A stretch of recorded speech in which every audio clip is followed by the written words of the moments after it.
അപ്പൊ hello guys, നമ്മൾ ഇന്ന് വന്നിരിക്കുന്നത് സൂപ്പർ ലീഗ് കേരളയുടെ ഫസ്റ്റ് കളിയുടെ റിവ്യൂ ആയിട്ടാണ്.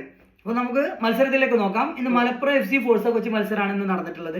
സൂപ്പർ ലീഗ് കേരളയുടെ ചരിത്രത്തിലെ ആദ്യ മത്സരമാണ്. അതായത് നമ്മളെ മലപ്പുറമാണ് വിജയിച്ചിട്ടുള്ളത്. 2-0 മലപ്പുറം വിജയിച്ചു. മലപ്പുറം FC ഗോൾ നേടിയിട്ടുള്ളത്, മലപ്പുറം FC ആയിട്ട് ഗോൾ നേടിയിട്ടുള്ളത് പെഡ്രോ മാൻസിയും ഫസിൽ റഹ്മാനാണ്.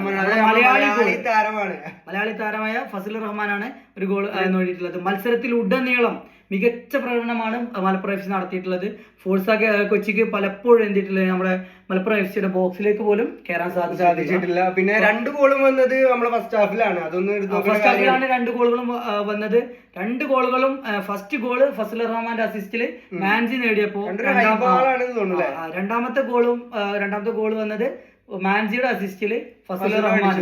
ഇനി നമുക്ക് നോക്കാനുള്ളത് ഓരോ താരങ്ങൾ വെച്ചിട്ടാണ്. നമുക്ക് ഏറ്റവും കൂടുതൽ പറയുന്നത് Anas Edathodika, Malappuram FC full time കളിച്ചിട്ടുണ്ട്. ഇപ്പൊ അടുത്ത കാലത്തായി അനസിന്റെ ഏറ്റവും മികച്ച നല്ല ഫോമിലായിരുന്നു. നല്ല രീതിയിൽ ബാക്ക് സൈഡ് ആ ഒരു മറ്റേ സെന്റർ ബാക്ക് ആണ് കളിച്ചിരുന്നെങ്കിലും ആ ഒരു ആ പ്രതിരോധ നിരയുടെ ഒരു നായകനായി തന്നെ അതിനെ നിയന്ത്രിച്ച് നിർത്തി നന്നായി കളിച്ചു. അതോടൊപ്പം മലപ്പുറം FC നമുക്ക് പറയേണ്ടത് മിഡ്ഫീൽഡിലുള്ള ബേറ്റിയെ കുറിച്ചാണ്. ബേറ്റിയ എന്ന് പറഞ്ഞാൽ നമുക്ക് അറിയാവുന്ന പ്ലെയറാണ്, മുഹമ്മദ് അൻസിനൊക്കെ വേണ്ടി കളിച്ച പ്ലെയർ തന്നെയാണ്. പക്ഷെ ബേറ്റിയ ഇന്ന് മിഡ്ഫീൽഡില് പറയാം. കാരണം ആർക്കാണ് പാസ് കൊടുക്കേണ്ടത്, ആരാണ് കൃത്യമായി രീതിയിൽ നല്ലതായിട്ട് ആ ഒരു മിഡ്ഫീൽഡിനെ കൃത്യമായി കൊണ്ടുപോയി എന്നുള്ളത് തന്നെ പറയേണ്ടിയിരിക്കുന്നു. അതുപോലെ ഫോർവേഡിലേക്ക് നോക്കുമ്പോൾ മാൻസി, ഫസലു എല്ലാവരും മികച്ച പ്രകടനമാണ് കാഴ്ചവെച്ചത്. ഇനി ഫോഴ്സ കൊച്ചിയുടെ കാര്യത്തിലേക്ക് വരികയാണെങ്കിൽ ഫോഴ്സ കൊച്ചിയെ കുറിച്ച് നമുക്ക് പറയുകയാണെങ്കിൽ അവരുടെ ഒരു ടീമിന്റെ ഒരു ഒത്തൊരുമ വന്നിട്ടില്ല എന്നുള്ളത് മലപ്പുറത്തിന്റെ കളി കണ്ടാൽ തന്നെ അറിയാം. കറക്റ്റ് നമ്മൾ വേറെ ഒരു എക്സ്പീരിയൻസ്ഡ് ആയിട്ടുള്ള ക്ലബ്ബ് കളിക്കുന്ന പോലെ.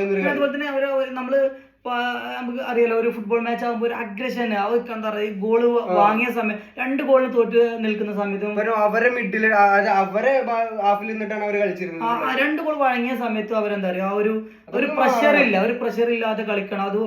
അതിന്റെ ഒരു റാഫേൽ അഗസ്റ്റോ എന്ന് പറഞ്ഞ ഒരു പ്ലെയർ, അത് നമുക്ക് എടുത്തു പറയണം. റാഫേൽ അഗസ്റ്റോ ഫുള്ള് 100% ടീം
അടുത്ത വീഡിയോ. Good bye.